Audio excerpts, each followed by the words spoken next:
Hello, and welcome to a special edition of Race to Represent on Manhattan Neighborhood Network. I'm Christina Greer. It's only a few days until the midterm elections. This Tuesday, New Yorkers will cast their votes in local and statewide races, including governor, lieutenant governor, attorney general, comptroller, the state senate, and assembly. My two guests with me today couldn't be more qualified to discuss politics. Joining me are Politico's Brendan Cheney and Ben Max, executive editor of Gotham Gazette. Thank you so much for joining us today. Let's just jump right in. We have so many races across the country. I want to start with New York and then kind of go out across the country, then kind of come back to New York. Let's start with this idea that a blue wave is coming. So let me just throw that out to you all. Do you all think that this blue, is it going to be a blue drip, a blue wave, a blue tsunami? Nothing? Well, starting in New York, I think there's going to be some kind of blue wave. I don't know to what extent it will be. I think there's a very good chance that Democrats flip the state Senate. It's just a one-seat difference right now where Republicans have had a majority. So I think there's a very good chance that Democrats can win enough, which is just a couple of seats, to take that body. The extent to which they can build a majority is where we'll see the degree of this wave. In the House, I think it's hard to say. I think a lot of these districts in New York have a lot of very local dynamics that make it difficult to think that Democrats will necessarily sweep a few seats that will contribute to the national picture. So I don't know, but I think overall it's pretty clear there's a lot of enthusiasm on the Democratic side, and Republicans are just sort of trying to hold on, which makes a lot of sense historically in terms of the first, midterm election, exactly, of a presidential term. Yeah, I think there's historically, right, the midterms are bad for the incumbent president's party, but also midterms are a little bad for Democrats because midterms you have more older, whiter voters voting instead of the younger Democratic voters. So there is that hedge a little bit. But I also think it's just really unclear what's going to drive turnout, right? I think Democrats are engaged, but is this such a highly partisan time that Republicans are engaged and want to turn out also, especially with some of the highly partisan stuff we've seen in the news lately? Right. I mean, we keep talking about this Kavanaugh factor, to mobilize Democrats, but will the Kavanaugh factor also mobilize Republicans to come out as well? Well, immigration pushed Republicans to turn out. Right. Yeah, I mean, I haven't seen how the Kavanaugh factor would really be a benefit to Republicans in terms of coming out to vote a couple months later. Like that's never made a lot of sense to me. I think it's much more of a galvanizing issue for Democrats. Again, for women, especially within the Democratic Party. Yeah, again, to push for at least a House majority, and then locally in New York, to have full Democratic control of the state government. It's very likely that Governor Cuomo will win re-election. The Assembly is safely Democratic. To flip the state Senate and then have full Democratic control where you can pass things like state protections related to Roe v. Wade, I think that is a motivating factor. I don't necessarily see an equal force on the Republican side in New York in terms of some of that motivation. That's just one issue among 8, 9, 10. I mean, because it's interesting. I mean, I'm always paying attention to gun control, the economy. It seems like the Republicans are definitely running on the economy's so fantastic. Not really talking much about the tax bill at all, because we haven't seen it. Especially in New York. I don't think we will see it. But, does gun control factor into any of your analyses when you're looking across races in the state? I mean, I do think there are races where it's a minor factor, some of the races in the suburbs where a lot of these swing districts are, again, for the state Senate or even the House, but really talking about New York state government races in the state Senate, it's sort of on the upper end of the list of things that Democrats want to get done if they have that full control of the legislature, which is adding even more gun regulations. There's this red flag bill that Governor Cuomo was pushing, and that's part of the discussion in some of these state Senate districts. But I don't think that's really at the top of the list. And what about immigration in places, say, like Long Island or Westchester, where there's this kind of fear from a lot of voters, especially Republicans, but even some weak-leaning Democrats, that, there's quote-unquote illegal immigration coming into their communities, and as the president has sort of marketed, immigration equals gangs, drugs, violence, MS-13, and fear. Exactly. So do you all see that as being a factor in any of the races? It certainly could be. I mean, it's just so hard to know what really motivates people to vote because it varies so much. But it certainly could be, especially with the news of the this group of people immigrating through Mexico trying to come to Who are 1,100 America. miles away from the border. Right. Yes. But As it's, we speak. there's almost wall-to-wall coverage of this when there's not something else like package bombs. There's coverage of that, and I feel like that could stir up voters. Here's one of the things I think we're getting at with this list, right? Is there's such a discussion of values.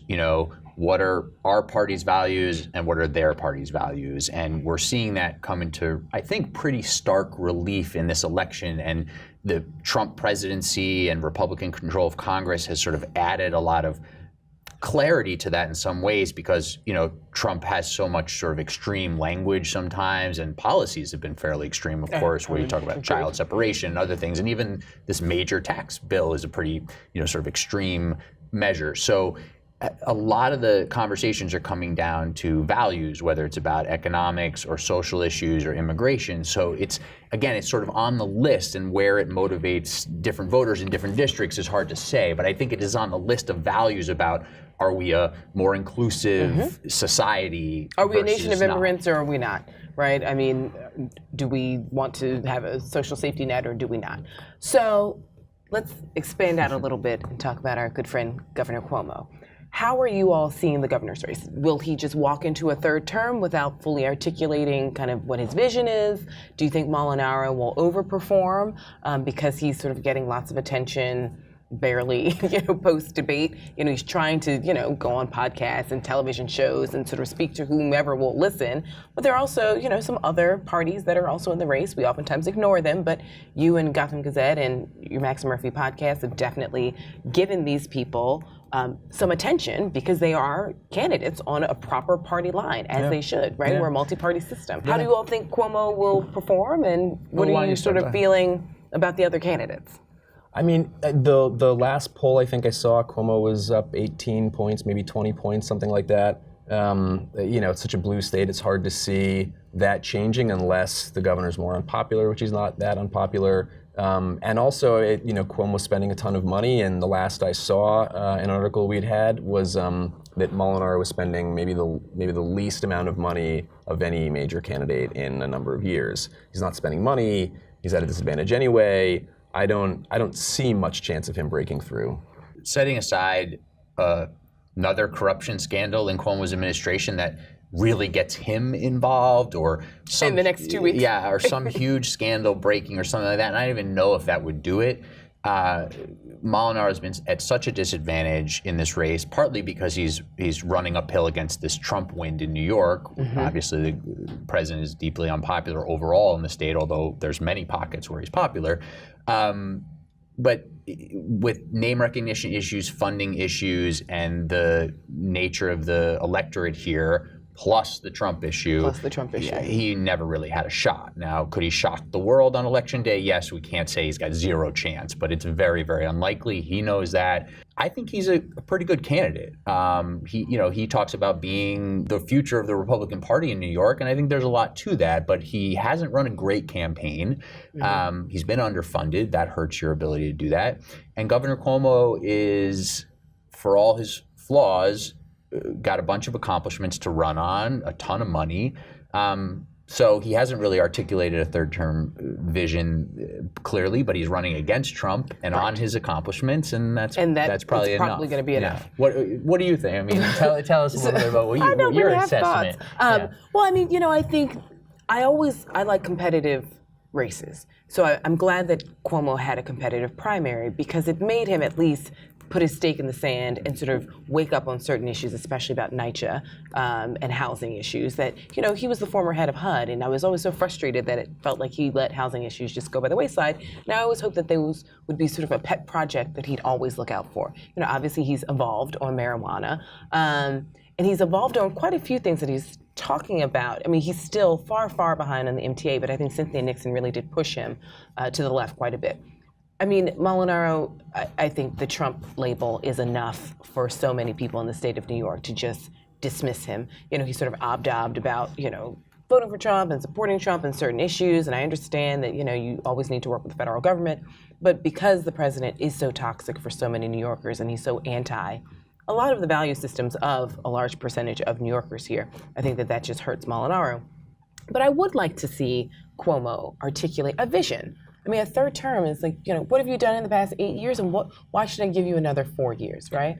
It's funny that the closest he's come to doing that was he gave a speech at the Business Council of New York, and he had like a slide on it. It was third term priorities. Yeah. And I was sort of watching this going, hey, there it is. Wait, go back to that slide. to me, Wait, that's not even on your website. It's not even on his campaign website. And, and I don't like feeling like people are just walking into an office saying, I deserve to be here, and like that's just, I'm the heir apparent, and there's certain arrogance about that, and so I don't appreciate that. I don't want anyone affiliated with Trump to be the leader of anything. I think that's what hurts Molinaro. And you mentioned these other candidates that'll be on the ballot: Larry Sharpe, the Libertarian, Howie Hawkins. Talk to us about these people, because there's three others. And I'll say this because a lot of my students are so frustrated because they want to see more of a competition beyond just Democrats and Republicans, and they're constantly asking questions of, well, if we have all of these parties, why can't these third and fourth and fifth tier parties emerge and sort of be a part of the conversation? And I feel like you are trying to bring them into the fold and talk about issues,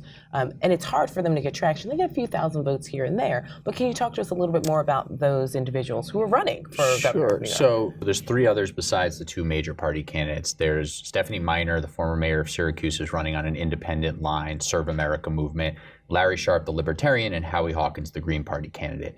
And what's interesting is all three of them are substantive, serious candidates. Sharpe's ideas are a little bit wackier at times or just out of the mainstream, but kind of interesting. They're all putting forth a lot of serious ideas.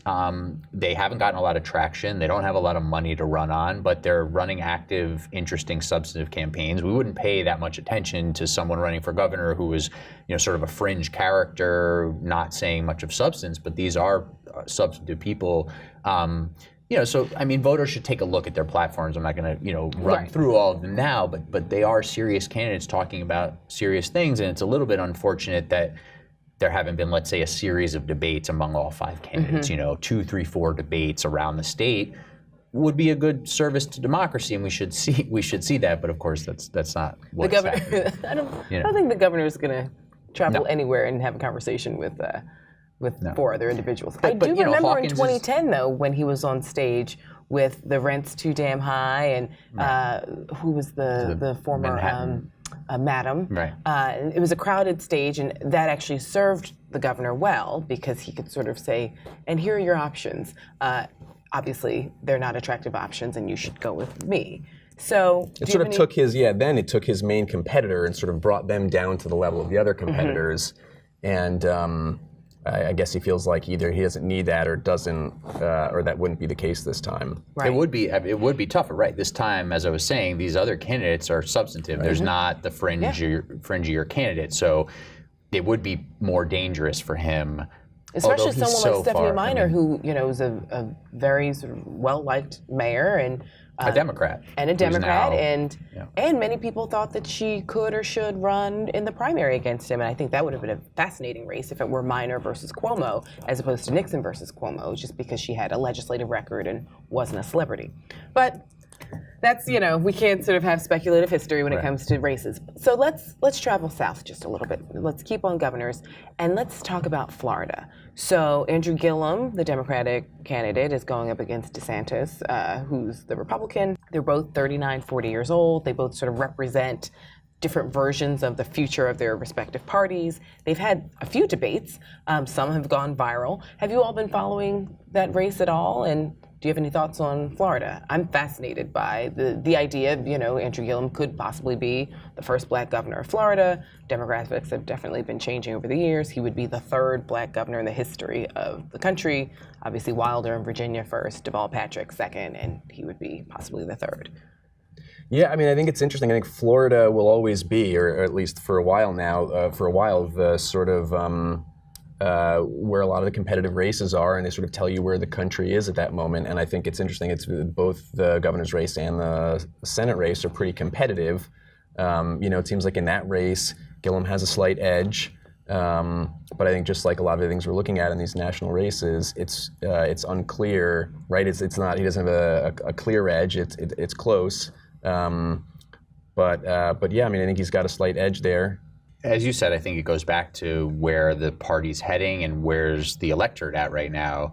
What will turnout actually look? I mean, this could be an election that the weather on election day makes all the difference. Yeah. I mean, we just don't know, and we also don't know how well the polls are telling us what's going to happen. Well, we've seen polls just completely miss things lately, and even I don't know if it's how they're conducting them these days or if they're just looking at the wrong people. I mean, I'm fascinated just because Gillum, I always said, would have a harder primary than, we'll talk about Stacey Abrams in Georgia and Kemp in a second, but I always said that he'd have a harder primary than Stacey Abrams in Georgia, but an easier general. And I thought he made the case to many Democratic voters that he was the only candidate who could bring Nelson along. Right? He was the only one who sort of brought in a new electorate, where so many of his competitors in the Democratic primary, their base overlapped completely with Nelson's base, where Gillum said, my base actually doesn't overlap with Nelson's base, and so we can actually have two, largely because he was one of the only candidates who met with the Parkland students after that tragedy and sort of has been very vocal about bringing in young people to care about sort of gun issues and student loans and issues that honestly young people really care about, but it seems like our older elected officials just aren't really making it priority. I think you're getting at one of the biggest questions for how Democrats win right now and how Democrats could recreate some of the Obama coalition for future or current and future races.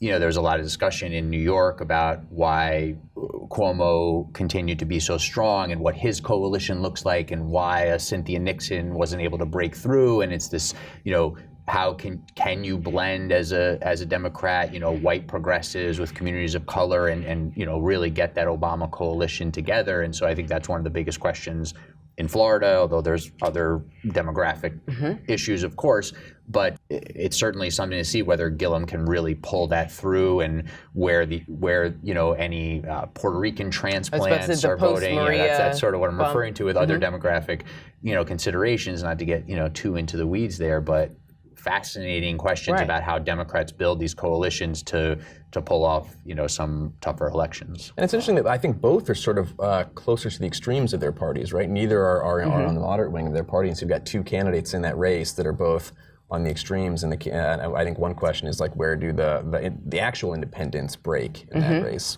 Well, I think it goes back to sort of something you said before, which is, are we in a time right now where you can't really be on the fence about particular issues, right? Either you're for family separation or you're not. Either you believe in climate change or you don't. Either, so I'm curious as to these people who were sort of undecided. I'm like, what exactly are you undecided about? To me, it seems sort of very stark issues, but there are clearly millions of Americans who are still unsure. Right, and this probably in many cases comes down to some of this balance between economic issues and social issues. And climate change is something that crosses over both of those, but and there's others, but that's probably where we see some of that. There's people who maybe are a little bit more conservative fiscally, but more liberal on social issues, and vice versa. And that's where we see again, to return it to New York, this question of how someone like a Mark Molinaro could ever win in New York, and you have to capture a huge group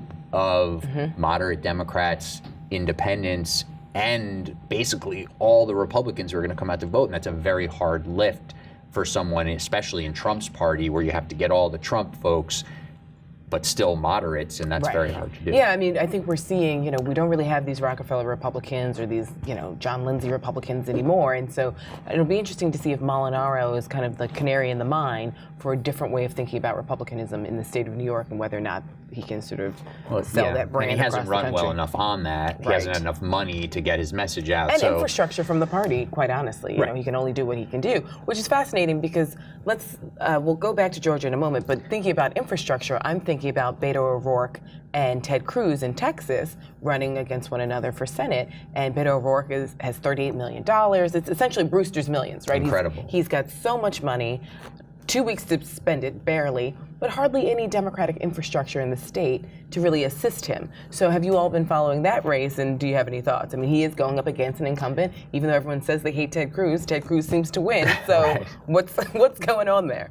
I mean, it's a Republican state, right? So it's almost the reverse of Molinaro and Cuomo here, right? So Beto O'Rourke has a really uphill battle, but he's got a lot of money, and I think that it depends on who turns out to see whether he can actually overcome the Republican disadvantage he has in the state. That one's fascinating to me in terms of he's probably not going to win for the reasons Brendan just mentioned in terms of it's still a Republican state, although Democrats are hopeful that cycle after cycle, and he might have really accelerated that trend by energizing so many people and getting his message out with all that money.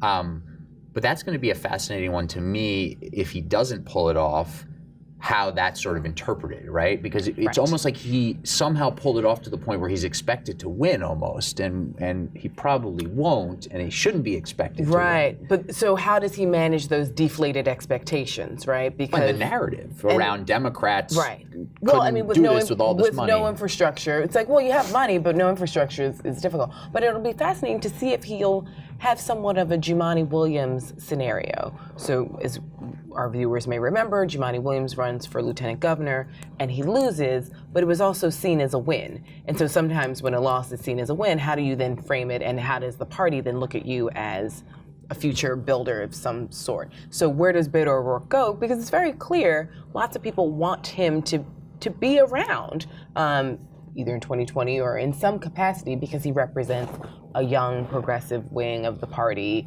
from a massive state. Well, there's a guy who everybody now is already adding him to this 2020 presidential list, which I think is crazy. But there's a guy who could be a vice presidential nominee in 2020 that would be pretty potentially remarkable because of the way that he can campaign. I mean, he's got a dynamism to him that is fairly rare. That's something where someone like a Mark Molinaro is not quite there. I mean, he's a pretty good politician, but he's not at that level. And I mean, it's interesting to see how we've seen Gillum also just kind of blossom in these last few weeks in ways that people weren't paying attention to. So let's think about someone who's more of a policy wonk and less of the, these are also gendered traits that are ascribed to men, as charismatic and, very Obama-esque, Kennedy-esque. But, we have someone like Stacey Abrams in Georgia who's going up against the Secretary of State who's in charge of the elections. He's running the Republican Party ticket.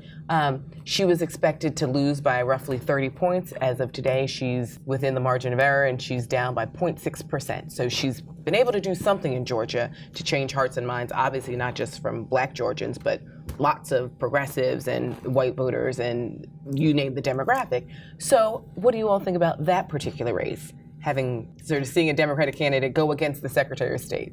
Yeah, it's always interesting to see these states where the demographics are so much against them, right? Where at least the partisan makeup is so much against them, and to see how much headway they can make, especially, I guess, in an election where like Trump seems unpopular and he might be holding down the Republican vote. And so it's interesting to see how close they can get, see the excitement beforehand, and see if they can actually overcome those huge disadvantages. That looks like one race where it might end up, I think if I'm reading stuff right, end up in a runoff after the next race, because after the election day, because there's I think two other candidates in the race who aren't really getting that much traction or attention, but that's for sure. Again, I think getting a real sense of where the electorate is very challenging there. The poll numbers are pretty remarkable in terms of what it seems like she's been able to do, which again is indicative of both her as a candidate speaking to the Democratic electorate there, and also where the Democratic electorate is at in this country, energized, anti-Trump, et cetera, and also the types of candidates that are really speaking to that energized electorate and how that snowballs, or if it snowballs and where. But it's pretty remarkable the type of history that's on the line here. And again, how history meaning if she wins, she would be the first Black female governor in the history of the United States. Exactly, yes. And also there are questions about if she comes up short, how that is spun and the narrative around that, because this is someone who you would think would have a bright future, may be able to run again in 4 years, but not if the narrative, or perhaps undercut by a narrative that, she somehow wasn't able to get it done. Right, in the state of Georgia when she was supposed to be down by 30. And I was actually, to your point, I was going to actually list, talking about the difference between like a Beto O'Rourke and a Mark Molinaro, Alexandria Ocasio-Cortez is someone who we saw sort of catch this fire with a charisma and energy that really spoke to the base, that was able to sort of pull off something that unexpected, that set some of the tone for this election cycle. Well, we have to remember that her opponent, Crowley, is still on the ballot. True. For the Working Families Party. And so we know that, the primary voters came out for Alexandria Ocasio-Cortez in droves. I mean, she won decisively. But the fact that her challenger is still on the ballot would make me think that she would be wise to pay attention to November 6th and keep campaigning through the finish line, just because he was the congressman for 20 years. And I don't think that some people are willing to just let him walk out of. If you see his name sitting there, you might check it off. So it seems as though, Texas is electric, Florida is electric, Georgia right now is electric. All over the country, there's so many people. And New York doesn't really seem to have that spark right now, even though we have a governor's race, we actually have a senator's race. And so Kirsten Gillibrand is also, she just had a debate the other day, and it barely made, besides Gazette and Politico, very few people are even talking about her race. Most people don't even know that she's on the ballot. So can you all talk a little bit more about Senator Gillibrand? And I mean, is it a cakewalk and she's going to win by however many? That's probably why double digits. There's not that much attention on it, right? I mean, what's your sense of? Yeah, I mean, it's again, we're in a very Democratic state, and this seems to be a year where, at best case scenario, Democrats have a wave. Worst case, they sort of break even. But like in this state, if they're sort of the same as always, then Gillibrand has an easy win. I don't know that her candidate has enough money or activity to make any difference there. Has the Republican Party just sort of ceded this election to Democrats? Yeah, well, that's actually sort of where I was going, which is that the Republican bench for races like this is basically non-existent. I mean, you see Mark Molinaro, for statewide races, they're begging Democrats to take their lines, which we saw with Jonathan Trichter in the comptroller race. They're pulling Keith Wofford for Attorney General sort of out of nowhere, out of the private sector. I'm not saying these are bad candidates. I'm just saying these are not people with built-in bases to then make a leap and in New York actually make these elections competitive, although Wofford might be able to because he's got a ton of money. Right. But the bench is just so thin in terms of county executives or state legislators who can make the jump, or members of Congress, that the idea that you can't even really recruit a member of Congress in New York to run for Senate because they know it's such a losing battle. Right. So they're putting up candidates who have some strengths, but no built-in base to then leap off from. So it's difficult. I think one of the interesting things around the Gillibrand election is how 2020 comes into the picture. During the debate, she said, I'll serve my full six-year term if elected, although that's kind of an easy one to break. Who cares? But she's been a little bit crowded out of the national conversation by Kamala Harris and others, and so maybe she's sort of seeing some of the writing on the wall that if there's Joe Biden and Bernie Sanders in the race, and that maybe. Or maybe she's seeing what happens to front runners and how they flame out, and so it's better not to be in that conversation just yet. And you want to secure your seat in the Senate first, exactly. right? Because guess what? You don't get to run for 2020 if you're if you lose. Right. If you lose. And I think Barack Obama broke his promise, and it didn't matter. He still ran and won for president, right? Right. So. That doesn't matter at all. Well, I think it'll also be interesting to see how some of these newcomers, let's just say if O'Rourke and Gillum and Abrams can come in. I mean, sometimes running without a record is a little bit easier because no one can sort of point to all the things that you did and did not vote on while you were an elected official. Well, that's why Harris, I think, is potentially such a strong. No, you don't see her as a strong candidate. There's some racial and gender dynamics in this country that have made it very clear to me that I don't know how a black woman would emerge. I think a lot of people like it in theory, but I mean, keep in mind, most people have never had a black boss or a female boss, and those two in one package. Lots of people think it's great, and I think she also has some questions that she would have to answer about her time as AG as far as incarcerating black and Latino men. But we'll get to 2020 in due time. We will cross that bridge in a few years. And so before I let you all out of here, last question, the Collins race. So this is Kathy Hochul's former seat. She loses to Collins. Collins has a touch of legal trouble. How do you all see that race going? Does the Democrat take it or does it stay Republican? I guess the polls seem like he's in a okay position. I think he's likely to win. I really wish he wasn't, right? I mean, the evidence seems pretty concerning to any voter, right? That insider trading, it seems like they have documented phone calls of him talking to his son about the trades. So you would think that with that much evidence that a person would have trouble winning, but because we're so partisan right now and the district is strongly Republican, that it's pretty likely he keeps his seat, I would say. This is a funny one because McMurray, his challenger, his Democratic challenger, is sort of seen as a sacrificial lamb of sorts, and now all of a sudden it's something. It's a race. I mean, even if Collins, under indictment, running for re-election, is the favorite, it's fascinating that now